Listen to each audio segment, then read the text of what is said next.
Hello everyone, it's me Arden Lee. I am back today with another video, and in today's video I want to talk about why it's important not to give up when you are midway through your process. A lot is going to come up for you when you're really getting real with yourself, when you're really examining your life and examining all the patterns that you've set for yourself. A whole bunch of stuff is going to come up because there are things that you're doing out of survival and out of coping. And when you start to really examine these things, there are going to be things that are no longer sustainable for you, and it's going to be difficult. But this is the point, right before all of the big breakthroughs. So it's really important to stick with it, and that's what I'm going to talk about today. So before I get into that, as always, I would love to invite you to subscribe to my channel and or like my page, depending on where you are viewing this video. If you're not yet familiar with me and my work, my name is Arden Lee, and I am the creator of the Repatterning Project, which is an 8-week course where we hack our beliefs and we examine our patterns. We bring everything up to be examined so that we can see what is serving us. We bring conscious awareness to our choices, because it is those choices that we make day by day, moment by moment, that comprise the entirety of our lives. It's how we get our goals accomplished. It's how we create our lives out of whatever we were given, how we parlay the hand that we were dealt into something that we actually want our lives to look like, something that we actually find sustainable and healthy, things that make us happy. Our happiness doesn't just get delivered to us out of nowhere. We need to, to create it in so many circumstances, at least. It certainly wasn't delivered out of nowhere for me. Despite how much I tried during my earlier years to be worthy of it, to be chosen, to be selected or whatever, but ultimately we have to build these things for ourselves. So that's what I want to dive into a little bit today, and about how important it is to stick with that process. So anyway, before I get into that, of course, check out the description box, because you're going to find a free PDF download about the Repatterning Project, which is that 8-week course that I facilitate. If that's something that you're interested in doing, is really, pulling up all your patterns and starting to make those conscious choices to create a life of fulfillment and happiness for yourself, rather than just acting out of all of your old conditioning. Check that out, see if it is if it feels like it's a fit for you, and we'll hop on a call. We'll see if we can get you into the next round.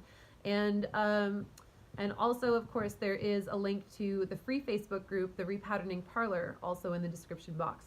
So follow that over, and you can come and meet a whole bunch of people who are going through that same process, that same work themselves. So jump on over there, and we'd love to welcome you. So I'm gonna get a little real today.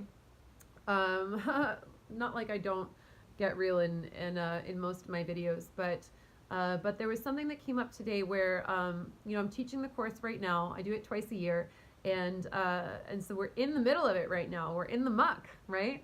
And this shouldn't be any surprise to me at this point, and it's not. But one of the participants was almost on the verge of quitting today, because they said, they were like, I'm losing too much. There's too much that's going on. Whatever's coming up for me, I'm losing too many of my coping mechanisms. Essentially, this is not the exact words that they used, but I'm paraphrasing.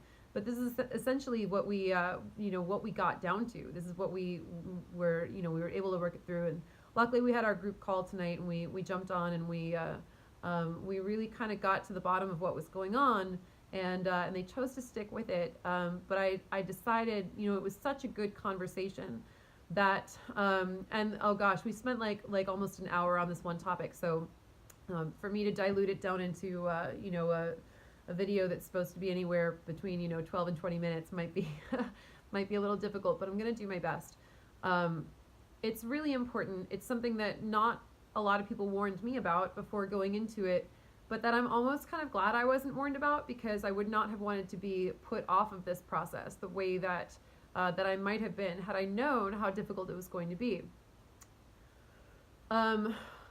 Essentially, if we've been living our lives from this place of reactivity, of numbness, of filling a void.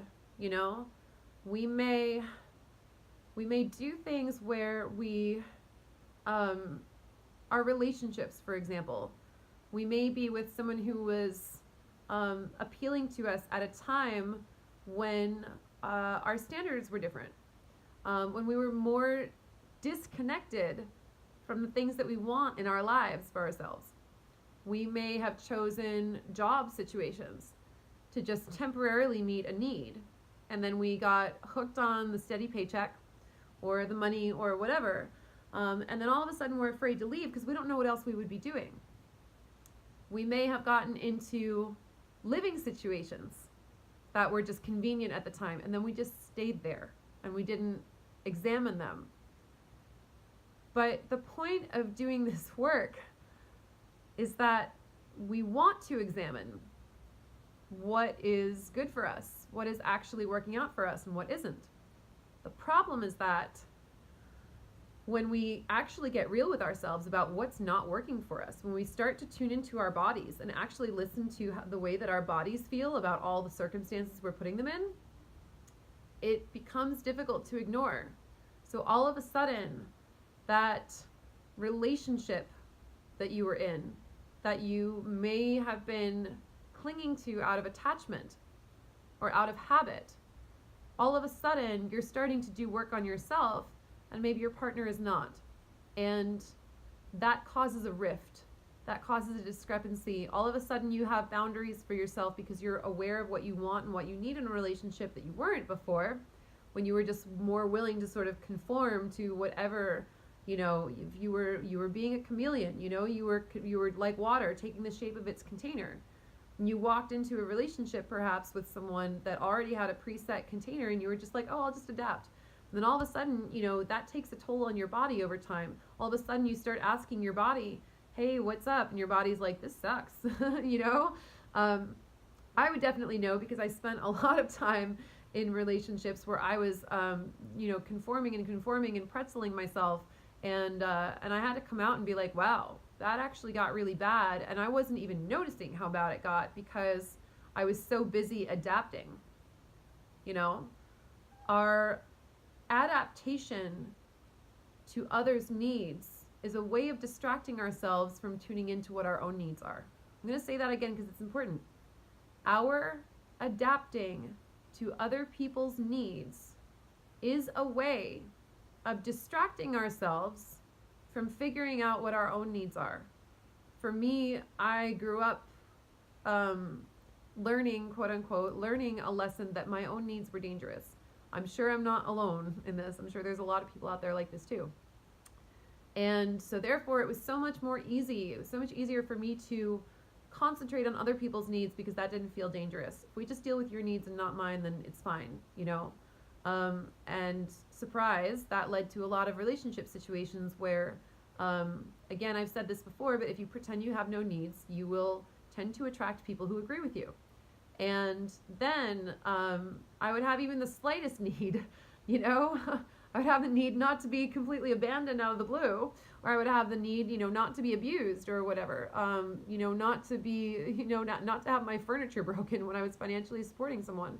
And all of a sudden it's like, well, where did this need come from, right? Because if I've been pretending I have no needs the whole time, that's going to be a slow erosion, right? Now, I'm not saying that every relationship is necessarily like this when you get into your healing, but anything that's out of alignment, anything that's not being met is going to come up for examination. Same with job situations. You may be in a job that you actually hate, but you got into because you were, you know, a millennial in a desperate job market, and someone, you know, referred you, or you got this job and you're like, okay, it pays decently. And now the thought of going out and finding a new work situation feels terrifying because you've gotten so into this habit of being in this environment where you just numb out to it, you know, and you don't think about it. So when you don't think about it and you don't examine it and you just come home every day and you watch Netflix and you get stoned or whatever it is that you do, and you don't think, you don't bring that conscious awareness to the decisions that you're making. You guys, this is the warning, right? When we bring conscious awareness to our choices, we can create the lives of our dreams. But that entails bringing conscious awareness to the choices that we're making now that are not our dreams, that are not the things that are serving us. And of course, when you realize it, it's going to come up like that, right? Of course, when you bring that conscious awareness and you no longer can lie to yourself and say, yeah, this is fine, this is working, then of course that's going to happen, right? So relationships, job situations, friendships, living situations, right? Living situations where, you've been living in the same place for a while, or you have roommates or whatever, and everyone has their terrible roommate stories. I've been there too in the past. I have a lot of terrible roommate stories, let me tell you. But you get into starting to actually examine how you feel about things, and all of a sudden you realize, I can't live in this space anymore. What do you do? What do you do, right? What if you've been at your career for a long time, and you suddenly bring conscious awareness to the fact that it's not making you feel good, right? This is difficult. And then what do? It becomes harder and harder to deny it anymore. So when, your roommate snores or bothers you or ignores your boundaries or whatever, it's harder to just ignore it or go back to your old habit of just kind of mindlessly complaining about it. Go and hang out with your friends who all complain about their lives, right? And so then it feels normal, right? Go and hang out with your friends who are fellow codependents who enable you in overgiving to your partners, because that's what everyone is doing, right? And when you finally are like, I have to get out of here. This is ridiculous. I can't be in this place. I can't be in this place where I'm denying what I'm actually feeling. It's really hard. It's really, really hard, and I have sympathy for that. But what I want to encourage you to do, if you're someone who's in that place, is understand that the metaphor I used on today's call is like, it's like if you decide to remodel your kitchen and you're like, I can't wait to have a newly remodeled kitchen, it's going to be amazing. And then you rip all the cabinets out and you throw out all your appliances and you come home and all of a sudden you're like, my kitchen is a mess. Oh my God. What was I thinking? I can't live in a kitchen like this. This is ridiculous. I've lost my kitchen. I no longer have appliances to cook on. I no longer have cabinets to store my food in, right? But if it was something that was as straightforward and as easily understood as a kitchen renovation, you would know that on the other side of it is your brand new kitchen that you love, that you want to live in, right? So why would you stop remodeling your kitchen right when you've torn everything out, right?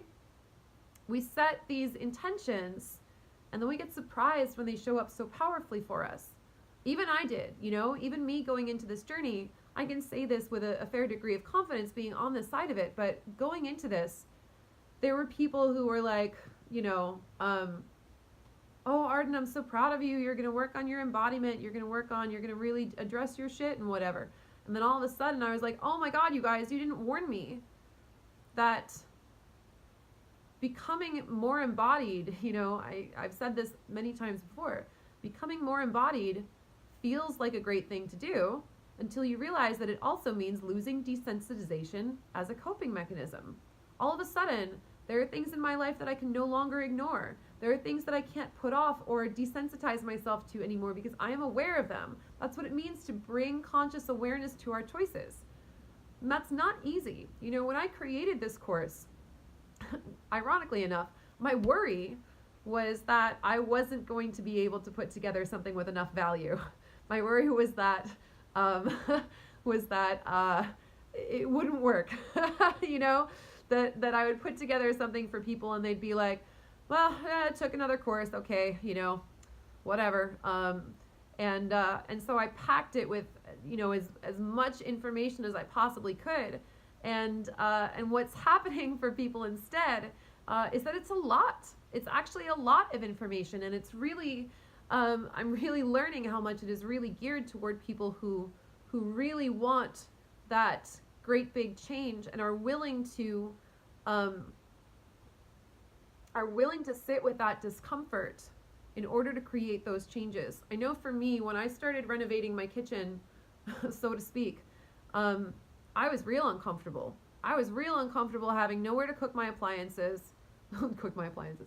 Was really uncomfortable having nowhere to cook my food or store things in my cabinets, having this messy ass kitchen to come home to, and my life just felt like, I know what it's not anymore, but I don't know what it is yet either, and that's uncomfortable. That's super, super uncomfortable.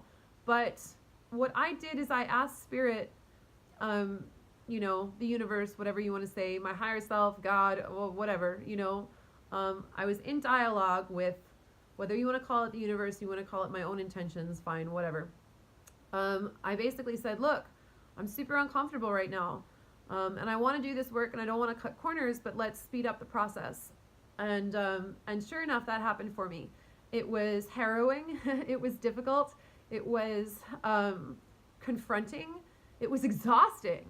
I'm still in it, to be honest with you guys. You know, I may have come out the other side being able to teach this process. I may have come out the other side understanding and knowing what my wants and needs and my boundaries are, but I'm still building, you guys. You know, I'm still in the process of building that life for myself. I'm sure it looks great on the outside, and I mean, yeah, it's I'm grateful. I'm in a really terrific place. But there's still building to be done, you know? There is still things that I need to learn. There are things that I want to be able to do for myself now that I've reached in and found out what my potential is. I want to be able to scale it, you know? I want to have a bigger impact. I want to, you know, I want to grow things. So even then, I'm still in that work, you know? I'm like, okay, great. My kitchen is it's functional. It's good. Like, I feel good about that. It's getting there, but you know, I want to trick it out now too. I want to soup it up. So, so, I'm just letting you guys know, I guess it was easier when I was just in charge of my own process, because I could trust myself and my discernment. But I get really heartbroken sometimes when I see other people who are right on the brink of that big change, and then decide not to do it for themselves. And that probably comes from like some of my old wounding too. You know, that's like how many partners have I had where, you know, I wanted to improve and I wanted to grow, and they didn't, you know, and I get heartbroken looking at people's potential, and seeing them not utilize it, you know, or take that step and then get scared and go back. Cause like, that's the time that I usually got dumped, you know? So I'm sure like, I don't mean to make this all about me, and like, no one owes me anything. Like, if they're in my course, like, they're, you know, everyone's an adult, everyone gets to discern for themselves, but I'm sure that came up for me too. Like, oh no, it feels like I'm getting dumped again, you know, because someone's, you know, getting scared of the magnitude of the work that's in front of them. So I just want to put it out there that place, like, don't stop when you're in the middle of your kitchen renovations. Why would you stop when it's all being torn apart? You want to keep building. You want to get to that place. It's difficult. You will lose a lot of things. You will lose people. You will lose the ability to put up with work situations that suck. And in this economy, I get that that's difficult, you know? But then look at how much energy and how much momentum you have to do that thing that you know that you're good for, that you're right for, that you really want to be doing, right? The amount of energy and the amount of drive and motivation that I have for myself to help people with this kind of work now, to turn that into a career that sustains me, is enormous. You know, it doesn't even feel like work. It's great. I can, you know, hop on and make these videos, and it feels, you know, it feels super good. I'm happy with that, and I'm happy that I stuck with that process. It's possible that, you know, I could probably use some detachment regarding the way that other people show up for themselves.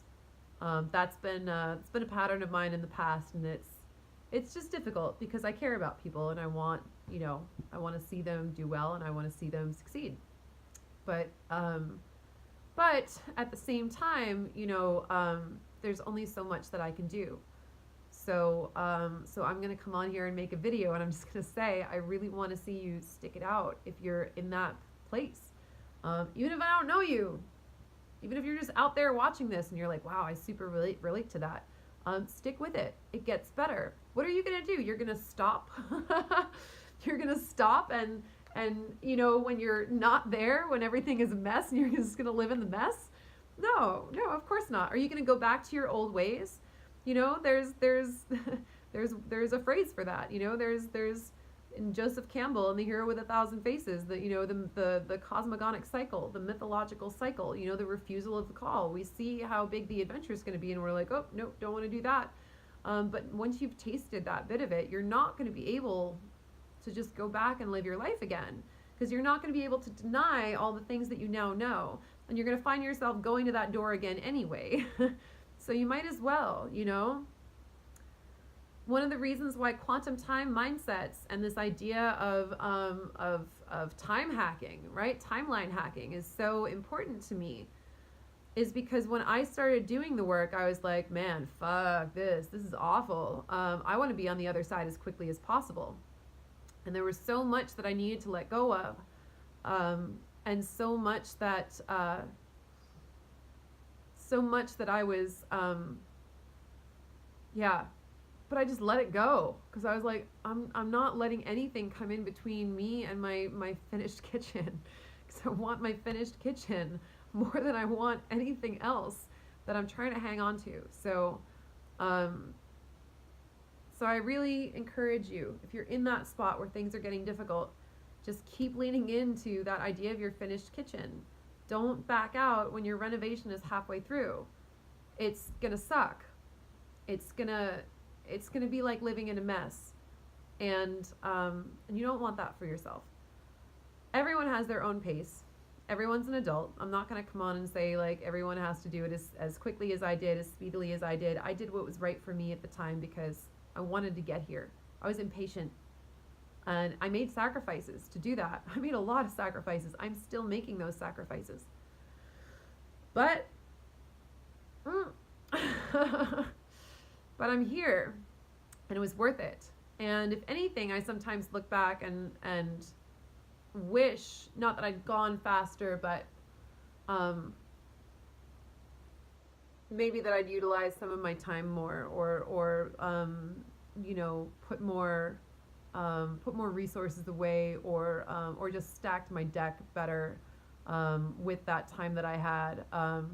But I also look back and I'm like, but I know when I needed rest, you know, and I couldn't work as hard from that place of needing that rest as I can now. So now I'm just going to make up for that time. Yeah, actually, after I said that, I guess I don't really regret it at all, because it just makes sense. It just makes, you know, of course I would choose the things that I would choose then for a reason. Just the way that I'm choosing things, the way I'm choosing them now, for a reason as well. So anyway, if you want more support, I really do encourage you to join the parlor. You know, there are plenty of people who are going through that same thing themselves. But I really do encourage you, like, don't give up. Don't give up once you get that taste of freedom and you realize how much it's going to cost you, and everything in your life starts falling apart. You're not going to lose anything that's in alignment with you. You're only going to lose the things that you're not, that you're no longer a match for, because you're no longer to put up with them or tolerate them, because you're no longer willing to be desensitized to them. So make of that what you will. Thank you guys. I hope this is helpful. I'll see you in the next video.